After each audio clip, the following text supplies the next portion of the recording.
তেজগাঁও থেকে সংবাদ সন্ধ্যা নিয়ে আপনাদের সাথে আছি আমি আতিফ আঞ্জুমান এবং আমি আলী আশরাফ। জানাবো বার্তাকক্ষের সর্বশেষ। এখনই র্যাবের ওপর নিষেধাজ্ঞা প্রত্যাহার করছে না যুক্তরাষ্ট্র, ব্রিফিংয়ে জানালো মার্কিন পররাষ্ট্র দপ্তর।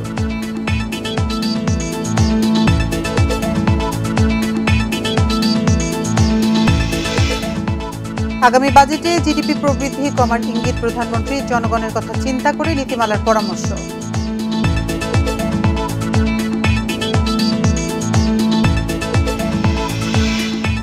কাঁচামরিচের দাম বেড়েছে কেজিতে ১০০ টাকা। তাপপ্রবাহের অজুহাতে মাংস, ডিম ও সবজির দামও চড়া।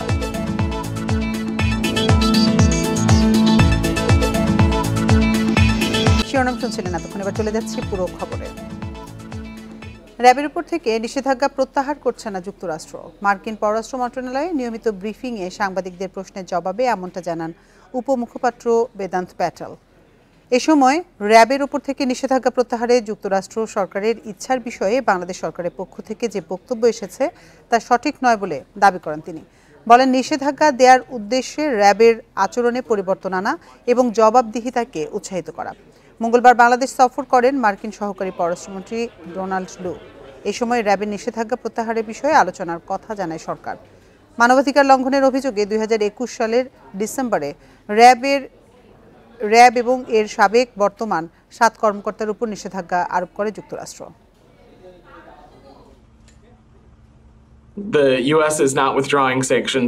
র্যাবের উপর থেকে নিষেধাজ্ঞা তুলে নেওয়া হচ্ছে এমন তথ্য সঠিক নয়। আমরা এই ধরনের সিদ্ধান্ত নেইনি।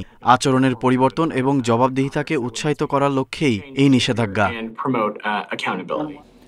কৃচ্ছ্রতা সাধনের আগামী বাজেটে জিডিপি প্রবৃদ্ধি কিছুটা কমতে পারে ইঙ্গিত দিয়ে পরে তা উত্তরণে দৃঢ় প্রত্যয় জানিয়েছেন প্রধানমন্ত্রী শেখ হাসিনা। সকালে ইঞ্জিনিয়ার্স ইনস্টিটিউশনে অর্থনীতি সমিতির সম্মেলনে যোগ দিয়ে তিনি একথা জানান। প্রধানমন্ত্রী বলেন, হুট করে উড়ে এসে বিদেশি কেউ উপদেশ দিলে তাতে দেশের উন্নয়ন সম্ভব নয়। অন্যের অনুকরণে নয়, জনগণের কথা চিন্তা করে অর্থনীতিবিদদের নীতিমালা প্রণয়নের আহ্বান জানান তিনি। রমনায় ইঞ্জিনিয়ার্স ইনস্টিটিউশন প্রাঙ্গণে শুরু হলো পেশাদার অর্থনীতিবিদদের সংগঠন অর্থনীতি সমিতির ২২তম দ্বিবার্ষিক সম্মেলন। এর উদ্বোধন করেন প্রধানমন্ত্রী শেখ হাসিনা। ১৯৮১ সালের ১৭ই মে নির্বাসিত জীবন থেকে দেশে ফেরার স্মৃতিচারণ করে বঙ্গবন্ধু কন্যা বলেন, দেশের মানুষই তার মূল প্রেরণা। মানুষের কল্যাণে কি করণীয় সেটা করতে হবে। গত ১৫ বছরে বদলে যাওয়া বাংলাদেশের অর্থনীতি প্রবৃদ্ধির কথাও তুলে ধরেন প্রধানমন্ত্রী। জানান, করোনা মোকাবিলা করে মূল্যস্ফীতি নিয়ন্ত্রণে রাখা গেলেও নিষেধাজ্ঞা ও পাল্টা নিষেধাজ্ঞার ফাঁদে সেই অর্থনীতিতে ধাক্কা লেগেছে। আগামী বাজেট তাই কৃচ্ছ্রতা সাধনের বলেও জানান সরকার প্রধান। এই কৃচ্ছ্রতা সাধনের ফলাফল হচ্ছে হয়তো আমাদের জিডিপি যেটা আগে গতবার পেয়েছিলাম এত কিছু কমবে, কিন্তু সেটাও আমরা পরবর্তীতে উত্তরণ ঘটাতে পারবো সেই বিশ্বাস আছে। এ সময় অর্থনীতিবিদদের দেশের মাটি মানুষের কথা বিবেচনায় রেখে উন্নয়ন পরিকল্পনা নিতে বলেন প্রধানমন্ত্রী। জানান, বাইরে থেকে কেউ এসে উপদেশ দিয়ে যাবে সেটি হবে না। কেউ একজন দু একদিনের জন্য দেশে এসে আমাদেরকে উপদেশ দিয়ে যাবে, ওই উপদেশ আমাদের কাজে লাগবে না। কাজে লাগবে নিজের চোখে দেখা এবং মানুষের জন্য করা, এটাই কাজে লাগবে। তিনি আরো বলেন, জাতির পিতাকে অসম্মান করতেই ৭৪-এর দুর্ভিক্ষের ষড়যন্ত্র হয়েছিল। দেশে ঋণ খেলাপি সংস্কৃতির সূচনাও সামরিক শাসকদের হাতে। বাসন্তীকে জাল পড়িয়েছিল, আমি সেই বাসন্তীর বাড়ি গেছি। ছেঁড়া কাপড়, ঘর নেই, মাটির মধ্যে পড়ে আছে তার মা আর তার পাশে বাসন্তী।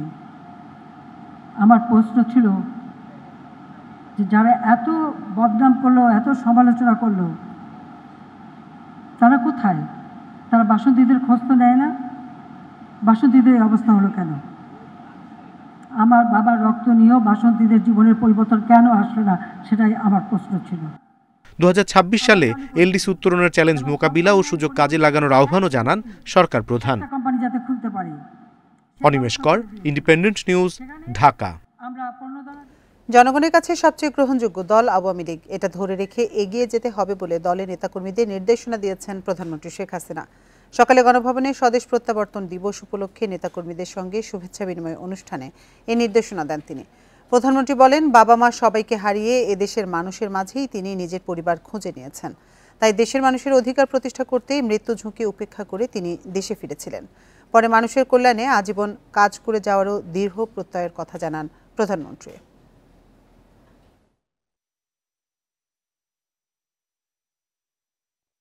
সবথেকে জনগণের কাছে সবথেকে গ্রহণযোগ্য দল আওয়ামী লীগ। প্রতিবার চক্রান্ত হয়, সেই চক্রান্ত মোকাবেলা করেই কিন্তু আমরা বেরিয়ে আসি। তা আমাদেরকে এটা ধরে রাখতে হবে। আর সেই ইতিহাস বিকৃতি থেকে শুরু করে জয় বাংলা বিসর্জন দেওয়া হয়েছিল, 7ই মার্চের ভাষণ সেটাও নিষিদ্ধ ছিল। আজকে জয় বাংলা ফিরে এসেছে, 7ই মার্চের ভাষণ এখন শুধু বাংলাদেশ আন্তর্জাতিক পর্যায়ে স্বীকৃতি পেয়েছে, 21শে ফেব্রুয়ারি আন্তর্জাতিক মাতৃভাষার মর্যাদা পেয়েছে। বাংলাদেশের মানুষের যে রক্ত দিয়ে যে অধিকারগুলি আদায় করেছিল সেই অধিকারগুলি আজকে আমরা সমুন্নত করতে পেরেছি। বঙ্গবন্ধু কন্যা শেখ হাসিনা দেশে না ফিরলে মুক্তিযুদ্ধের বাংলাদেশ ফিরে পাওয়া যেত না বলে মন্তব্য করেছেন শিক্ষাবিদ অধ্যাপক ডক্টর সৈয়দ আনোয়ার হোসেন। সকালে জাতীয় প্রেস ক্লাবে এক আলোচনা সভায় এই মন্তব্য করেন তিনি। Education research and development forum of বাংলাদেশের আয়োজনে আলোচনা সভায় সৈয়দ আনোয়ার হোসেন বলেন, বঙ্গবন্ধু কন্যা শেখ হাসিনার প্রত্যাবর্তনের মধ্য দিয়ে ছিনতাই হয়ে যাওয়া বাংলাদেশ ফিরে পাওয়া গেছে। তিনি আরও বলেন, দেশে উন্নয়ন হলেও বৈষম্য কমেনি। আমলাতান্ত্রিক বাজেটে বৈষম্য কমানোর কোনো উদ্যোগ নেই বলেও অভিযোগ করেন। অনুষ্ঠানে বক্তারা বর্তমান সরকারের সময়ে দেশের নানা উন্নয়ন তুলে ধরেন। স্বদেশ তো ছিনতাই হয়ে গিয়েছিল অবৈধ দুটো দলের হাতে, যারা মুক্তিযুদ্ধে চেতনার সঙ্গে কোনো সময় সম্পৃক্ত ছিল না। শেখ হাসিনা না ফিরলে মুক্তিযুদ্ধের বাংলাদেশ ফিরে পেতাম না। নিরাপত্তাহীনতা থেকেই সরকার আমেরিকার সঙ্গে সুসম্পর্কের গল্প ফাঁদছে বলে মন্তব্য করেছেন বিএনপির স্থায়ী কমিটির সদস্য ডক্টর আব্দুল মঈন খান। শুক্রবার বিকেলে মালিবাগে কারাগারে থাকা বিএনপি নেতা আব্দুল কাদের ভূঁইয়ার পরিবারের সঙ্গে সাক্ষাৎ শেষে কথা বলেন তিনি। জুয়েলের পরিবারের সদস্যদের সঙ্গে কথা বলেন ও তাদের খোঁজ খবর নেন মঈন খান। পরে তিনি অভিযোগ করেন, সরকারের পায়ের নিচে মাটি নেই। তারা নিরাপত্তাহীনতায় ভুগছে বলেই ডোনাল্ড লুর্ডস সফরকে কেন্দ্র করে যুক্তরাষ্ট্রের সঙ্গে বাংলাদেশের ভালো সম্পর্কের বিষয়টি প্রচার করছে। বাংলাদেশের গণতন্ত্র নিয়ে যুক্তরাষ্ট্রের অবস্থান পরিবর্তন হয়নি বলেও মন্তব্য করেন তিনি।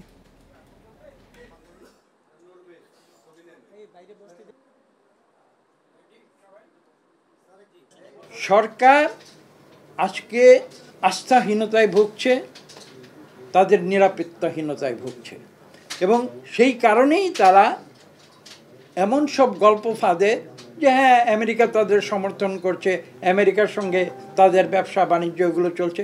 আর ব্যবসা বাণিজ্য তো চলবে। স্বস্তি মিলছে না রাজধানীর নিত্য পণ্যের বাজারে। মাত্র 7 দিনেই কাঁচামরিচের দাম বেড়েছে 100 টাকা। আলু, পেঁয়াজ, সবজির দামও চড়া। তাপপ্রবাহের অজুহাতে বেড়েছে মুরগি ও ডিমের দামও। মাংসের দামও বাড়তি। মূল্য বৃদ্ধিতে রয়েছে ব্যবসায়ীদের নানান অজুহাত। অন্যদিকে লাগামহীন বাজারে নেই সরকারি কোনো সংস্থার তদারকি। ছুটির দিনে রাজধানীর বাজারে ক্রেতার আনাগোনা বেশি হলেও দামে স্বস্তি মিলছে না। প্রায় সব নিত্যপণ্য কিনতে গুনতে হচ্ছে বাড়তি দাম। দাম বৃদ্ধির তালিকায় বড় লাভ কাঁচামরিচের। গত সপ্তাহে প্রতি কেজি 60 থেকে 70 টাকায় কেনা গেলেও এখন তা 160 থেকে 180 টাকা। বিক্রেতাদের অজুহাত, বৃষ্টির কারণে ফসলে ক্ষতি হওয়ায় দাম বেড়েছে, যদিও তা মানতে নারাজ ক্রেতা।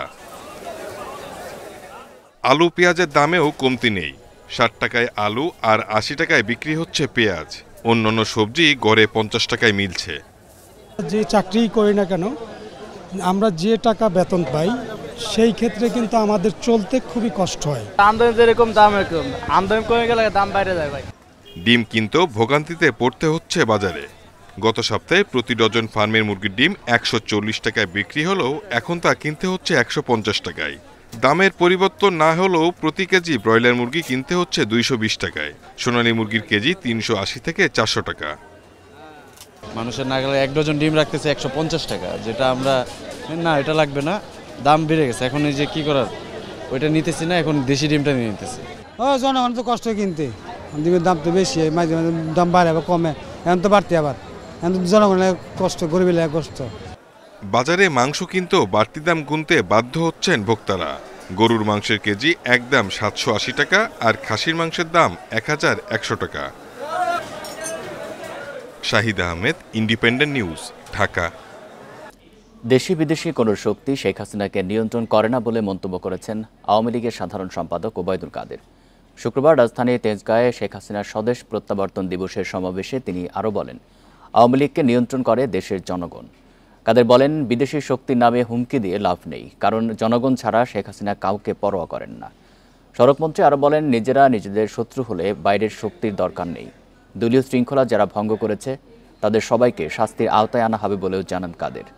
বলেন, শেখ হাসিনার বদলে যাওয়া বাংলাদেশের সাহসীর উপকার। দেশে গণতন্ত্রকে শৃঙ্খলামুক্ত করেছেন বঙ্গবন্ধু কন্যা শেখ হাসিনা। ফখরুল সাহেব, শেখ হাসিনাকে কেউ নিয়ন্ত্রণ করতে পারে না। আমাদের নিয়ন্ত্রণ করে বাংলাদেশ রাষ্ট্রের জন্মের চেতনা, আমাদেরকে নিয়ন্ত্রণ করে মুক্তিযুদ্ধের মূল্যবোধ।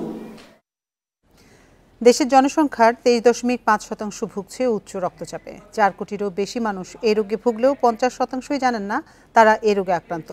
সরকারের অসংক্রামক রোগ নিয়ন্ত্রণ বিভাগের তথ্যমতে 36% রোগী ওষুধ সেবন করলেও 86%ই নিয়ন্ত্রণেই রক্তচাপ। ফলে বাড়ছে হৃদরোগ, স্ট্রোক, কিডনি বিকলের মতো শারীরিক জটিলতা। হৃদরোগ ইনস্টিটিউটের 15 নম্বর ওয়ার্ডে চিকিৎসা নিচ্ছেন মোহাম্মদপুরের বাসিন্দা 47 বছর বয়সী আসলাম। উচ্চ রক্তচাপের ওষুধ সেবনে অনিয়ম করায় গত সপ্তাহে হার্ট অ্যাটাক করেন। পাশেই চিকিৎসা নিচ্ছেন কামরাঙ্গীচরের বাসিন্দা হাবিবুর রহমান। কখনো প্রেশার মাপেননি। আক্রান্ত হওয়ার পর জানতে পারেন তিনি ভুগছেন উচ্চ রক্তচাপে। নিচে 110, 120 হয়ে যায়, উপরে 40, 50 আমার প্রেশার থাকে এরকম। কোনোদিন প্রেশার মাপি নাই আর দেখিও নাই, বা ডাক্তারের কাছেও যাইনি। ওই স্ট্রোক করার পরে আর কি। চিকিৎসকরা জানালেন, হৃদরোগ নিয়ে অনেক রোগী ভর্তি হন যাদের রক্তচাপ নিয়ন্ত্রণে নেই। এ বিষয়ে সচেতন না হওয়ায় কারো কারো অবস্থা সংকটাপন্ন হয়ে পড়ে। প্রেশারের সূত্রে খেলো, আবার একটু কমে গেল, দেখা গেল 3 দিন ধরে খেলো না। এই যে কম বেশি হচ্ছে, একবার কমে আবার বাড়ে, এর মধ্যে উনি একটা কমপ্লিকেশন নিয়ে আসার চান্সটা অনেক বেড়ে যায়। উচ্চ রক্তচাপ নিয়ন্ত্রণে না থাকলে হার্ট, কিডনি সহ শরীরের গুরুত্বপূর্ণ অঙ্গে জটিলতা সৃষ্টির আশঙ্কা থাকে। বিশেষজ্ঞরা সতর্ক করে বলেন, উচ্চ রক্তচাপে ভোগার পরও যদি কেউ চিকিৎসা না করান, রোগ নিয়ন্ত্রণে না রাখেন, তাহলে অন্ধত্ব সহ বিভিন্ন প্রত্যঙ্গ অকার্যকর হতে পারে। কিডনি যত বিকল হচ্ছে তার প্রধান কারণ কিন্তু এই উচ্চ রক্তচাপ। এবং উচ্চ রক্তচাপ যেহেতু রক্তনালীর রোগ, শরীরের যেখানে রক্তনালী আছে সেখানেই প্রভাব ফেলে, রক্তনালীগুলোকে সংকুচিত করে ফেলে, বন্ধ করে ফেলে, যেগুলোকে আমরা পেরিফেরাল আর্টেরিয়াল ডিজিজ বলি।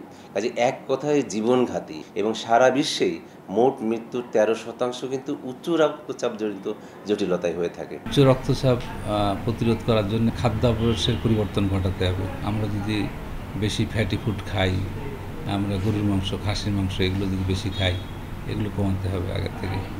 আমাদের ফাস্ট ফুড যেগুলো, এগুলো আমাদেরকে অ্যাভয়েড করতে হবে। বর্তমানে দেশে 60 বছরের বেশি জনগোষ্ঠীর 49%ই ভুগছে উচ্চ রক্তচাপে।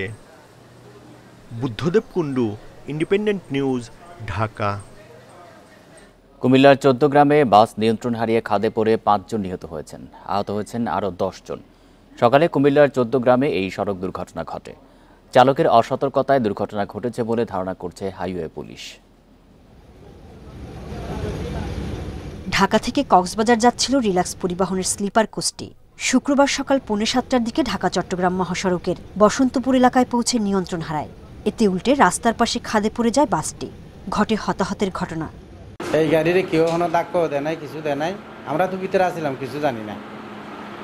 এই গাড়ি ফরি গেছে, ফরি যাওয়ার পরে কিছু মানুষ 2-4-5 জন একদম গাড়ির নিচে মরে গেছে। আমার বাইকটা মারা গেছে। তা আমি কিভাবে বের হয়েছে এখান থেকে গাড়ি থেকে সেটা আমি নিজেও জানি না। ওখানে ঘুমেছিলাম, টোটো কিছু দেখি নাই। পরে উদ্ধার কাজ শুরু করে পুলিশ, ফায়ার সার্ভিস। আহতদের 14 গ্রাম উপজেলা স্বাস্থ্য কমপ্লেক্সে ভর্তি করা হয়। উন্নত চিকিৎসার জন্য 4 জনকে পাঠানো হয় কুমিল্লা মেডিকেল কলেজ হাসপাতালে। চেষ্টা করছি যতগুলো আহত রোগী আছে সার্বজনীনভাবে আমরা সকল ডাক্তাররা মিলি, আমরা ডাক্তার বা আমরা যারা এখানে কর্মকর্তা কর্মচারী আছে সবাই মিলে আমরা তাদেরকে যত দ্রুত সম্ভব আমরা তাদেরকে ট্রিটমেন্ট দিয়ে যতটুকু পেরেছি আমরা সম্পূর্ণভাবে সেভ করছি। বাকিদেরকে আমরা কুমিল্লা রেফার করছি। দুর্ঘটনার সময় বেশিরভাগ যাত্রী ঘুমন্ত অবস্থায় ছিলেন। হাইওয়ে পুলিশ জানায় প্রাথমিকভাবে ধারণা করা হচ্ছে চালকের অসতর্কতার কারণেই এই দুর্ঘটনা। তেমন কোনো প্রতিবন্ধকতা নাই, কোনো ব্যারিয়ারও নাই, কয়েকটা বাঁশের ঝাড় আছে আর সম্পূর্ণ ফাঁকা রাস্তা। তো এই সমস্ত জায়গায় যদি অ্যাক্সিডেন্ট ঘটে থাকে তখন আমার কাছে মনে হয় যে ড্রাইভারের অসতর্কতার কারণেই প্রথম পর্যায়ে এই ধরনের দুর্ঘটনা ঘটতে পারে। চালক বিশ্রামহীনভাবে দীর্ঘপথ বাস চালিয়েছেন কিনা তা খতিয়ে দেখতে তদন্ত করছে পুলিশ। Independent news. কাজ করার সময় 10তলা ভবনের মাচা ভেঙে পড়ে মারা গেছেন 3 নির্মাণ শ্রমিক। স্থানীয়দের অভিযোগ, নিরাপত্তার পর্যাপ্ত ব্যবস্থা ছিল না বাসাবোর নির্মাণাধীন সেই ভবনটিতে। তবে দুর্ঘটনার পর খোঁজ মেলেনি ভবন মালিকের। বিশেষজ্ঞরা বলছেন এতে দায় আছে রাজুকেরও। তাদের গাফিলতির কারণেই প্রাণহানি বন্ধ হচ্ছে না। বাসাবোর মায়াকানন এলাকা 10তলা এই নির্মাণাধীন ভবনের কাজ করছিলেন আলতাফুল, অন্তর ও মফিজুল। শুক্রবার সকাল 10টার দিকে মাচা ভেঙে নিচে পড়ে যান তারা। আর আয়ার লেবারটা উপরটা নামলো, লাশ বার করলো, 2-3 লোক বার করলো। আমি দৌড়ে আইসা দেখি এইখানে 9তলার ছাদের থেকে ভেঙে মাছা ভেঙে পড়ে গেছে। তাদের 3 জনকেই গুরুতর অবস্থায় হাসপাতালে নিয়ে যান স্থানীয়রা। পরে মুগদা হাসপাতালে আলতাফুল ও অন্তরকে মৃত ঘোষণা করেন চিকিৎসক। ঢাকা মেডিকেলে নেওয়ার পর মৃত্যু হয় মফিজুলের। কালকে আমি ফোনে কথা বলছি, কি বাবা খাইছিস নাকি? কয় আমি খাওয়া দাওয়া করছি। আমার কয় তুমি খাইছো নি? আমি খাইছি। আমি দেখি অনেক কাজ করিস। আমি সকালবেলা বুঝতে আনা যে আলতাফের 2টা মেয়ে আছে, একটা মেয়ে একটা ছেলে আছে। কলেজে এখন উঠেছে, আমরা যেটা করি আমরা আর কিছু করবো। 12 ফুটেরও কম প্রশস্ত রাস্তায় কিভাবে 10তলা ভবনের অনুমোদন দেওয়া হলো তা নিয়ে প্রশ্ন ক্ষুব্ধ এলাকাবাসীর। অভিযোগ, সেখানে নিরাপত্তা নিশ্চিতে যথাযথ ব্যবস্থা ছিল না। 2টা লোক এই জায়গায় ডেট হয়ে গেছে। যদি সেফটি থাকতো তাহলে তো দুর্ঘটনার হাত থেকে অবশ্যই বাঁচত তারা। ওনারা তোয়াক্কা না করে এইভাবে ভবনটা করছে অবৈধভাবে। এবং দেখেন আজকে যে শ্রমিকগুলো মারা গেল তাদের কোনো নিরাপত্তা ছিল না। আর পুলিশ বলছে এ ঘটনার জন্য দায়ী বাড়ির মালিক ও ঠিকাদারের বিরুদ্ধে ব্যবস্থা নেওয়া হবে। আমাদের আইনগত ব্যবস্থা প্রক্রিয়াধীন, আমরা যথাযথ আইনগত ব্যবস্থা গ্রহণ করব। যারা অবহেলার জন্য যারা দায়ী, ঠিকাদার প্রতিষ্ঠান অথবা মালিক পক্ষ যেই দায়ী হোক না কেন, আমরা তাদের বিরুদ্ধে আইনগত ব্যবস্থায় যাব। এদিকে বাংলাদেশ ইনস্টিটিউট অফ লেবার স্টাডিজের তথ্য বলছে, গত 13 বছরে কাজ করতে গিয়ে মারা গেছেন অন্তত 11,500 নির্মাণ শ্রমিক। খরচ কমানো ছাড়াও রাজুকের তদারকির অভাবেই এমন মৃত্যু বন্ধ হচ্ছে না বলে মনে করেন বিশেষজ্ঞরা। কিভাবে নিরাপত্তা নিশ্চিত করতে হবে সেই বিষয়ে একদম সুনির্দিষ্ট দিক নির্দেশনা দেওয়া আছে। সমাজের বিভিন্ন রন্ধ্রে রন্ধ্রে যে দায়িত্বহীনতার যে পরিচয়, তারই একটা প্রতিফলন হয়তো রাজুকে ঘটেছে। ভবন নির্মাণের নিরাপত্তা নিশ্চিতে বিল্ডিং কোড মানাতে সরকারকে কঠোর হওয়ার পরামর্শ দিচ্ছেন বিশেষজ্ঞরা। বন ইবনে কামাল, ইন্ডিপেন্ডেন্ট নিউজ, ঢাকা। করের আওতায় আসছে পুঁজিবাজারের বড় ব্যক্তি বিনিয়োগকারীরা। আসছে বাজেটে শেয়ার বাজারে লেনদেন মুনাফা বা ক্যাপিটাল গেইনে 15% আয়কর আরোপ করবে জাতীয় রাজস্ব বোর্ড এনবিআর। তবে মূলধনী আয় 40 লাখের কম হলে কর দিতে হবে না। পুঁজিবাজারে ক্যাপিটাল গেইনের উপর ব্যক্তি পর্যায়ে বিনিয়োগকারীদের আয়কর দিতে হয় না। প্রাতিষ্ঠানিক বিনিয়োগকারীদের জন্য এই করের হার 10%। তবে আগামী অর্থ বছর থেকে ব্যক্তি বিনিয়োগকারীর লাভের উপর কর বসানোর উদ্যোগ নিচ্ছে এনবিআর। আইএমএফ এর পরামর্শে এই কর আরোপের সিদ্ধান্ত নিতে যাচ্ছে সংস্থাটি। 2015 সালের এসআরও এর মাধ্যমে ব্যক্তি বিনিয়োগকারীদের তালিকাভুক্ত স্টক, মিউচুয়াল ফান্ড, বন্ড এবং ডিবেঞ্চারগুলোর ক্যাপিটাল গেইন থেকে কর প্রত্যাহার করা হয়েছিল। আগামী অর্থ বছর থেকে ব্যক্তি বিনিয়োগকারীদের লাভ 40 লাখের বেশি হলে 15% কর দিতে হবে। তালিকাভুক্ত কোম্পানিগুলো থেকে অর্জিত মুনাফার উপর এই কর বসানো হবে। এটি হলে পুঁজিবাজার আরও ক্ষতিগ্রস্ত হবে বলে মনে করছেন বাজার সংশ্লিষ্টরা।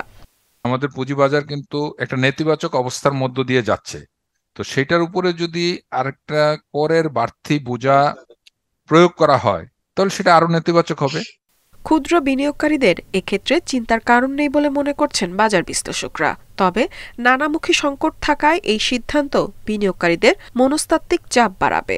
ট্যাক্সের ডাইরেক্ট ইম্প্যাক্টটা ক্ষুদ্র বিনিয়োগকারীর উপর পড়বে না, যেহেতু ক্ষুদ্র বিনিয়োগকারীদের ইনকামের পরিমাণ, আয়ের পরিমাণ 40 লাখ টাকার উপরে হওয়ার কোনো কথা। যদি শেয়ার মার্কেট থেকে তাদের বিনিয়োগ তারা উইথড্র করে নেয়, তাইলে বিক্রির চাপ বাড়ার কারণে শেয়ার বাজার যেই ভাবে নিচের দিকে যাচ্ছে দাম, এটাকে আসলে উপরের দিকে আনার কোনো সুযোগ আমি দেখছি না। নতুন করে কর আরোপ করা হয়, সেটার ইম্প্যাক্ট তো নেগেটিভ হবে, এবং সবচেয়ে বড় যেটা হবে যে এটা মাধ্যমে কত টাকা এনবিআর কালেক্ট করবে সেটা আমি শিওর না, খুব একটা বেশি হবে না, বাট এতে মনস্তাত্ত্বিক আপনার নেতিবাচক প্রভাবটা বেশি পড়বে।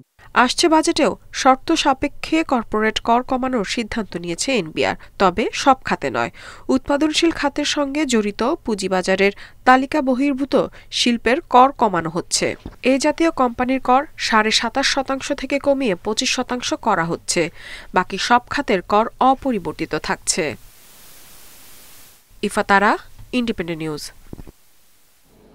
রাজধানী সহ দেশের 8 বিভাগেই বইছে মৃদু থেকে মাঝারি তাপপ্রবাহ। দু এক জায়গায় বৃষ্টি হলেও এই পরিস্থিতি রোববার পর্যন্ত অব্যাহত থাকতে পারে। তবে সোমবার সারা দেশে বৃষ্টির সম্ভাবনার কথা জানিয়েছে আবহাওয়া অফিস। পূর্বাভাসে বলা হয়, চলমান তাপপ্রবাহে সারা দেশে দিন ও রাতের তাপমাত্রা প্রায় অপরিবর্তিত থাকতে পারে। একই সাথে বাতাসে জলীয় বাষ্প বেশি থাকায় গরমে হতে পারে অস্বস্তি। পরে 19 মে সিলেট, বরিশাল ও চট্টগ্রাম বিভাগে বৃষ্টিপাতের সম্ভাবনা রয়েছে। আর 20 থেকে 23 মে থেকে সারা দেশেই কম বেশি বৃষ্টি হতে পারে। এরপর ধীরে ধীরে আবারও বাড়তে পারে তাপমাত্রা। তবে এখনও তীব্র তাপপ্রবাহের কোনো শঙ্কা দেখছেন না আবহাওয়াবিদরা।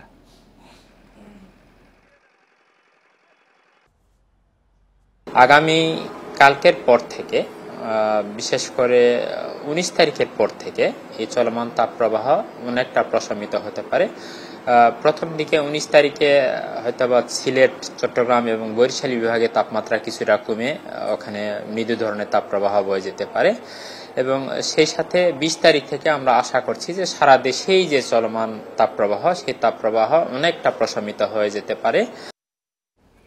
সর্বনিম্ন গতি 20 MBPS নির্ধারণ করে এবছরই আসছে নতুন ব্রডব্যান্ড নীতিমালা। একথা জানিয়েছেন ডাক, টেলিযোগাযোগ ও তথ্য প্রযুক্তি প্রতিমন্ত্রী জুনায়েদ আহমেদ পলক।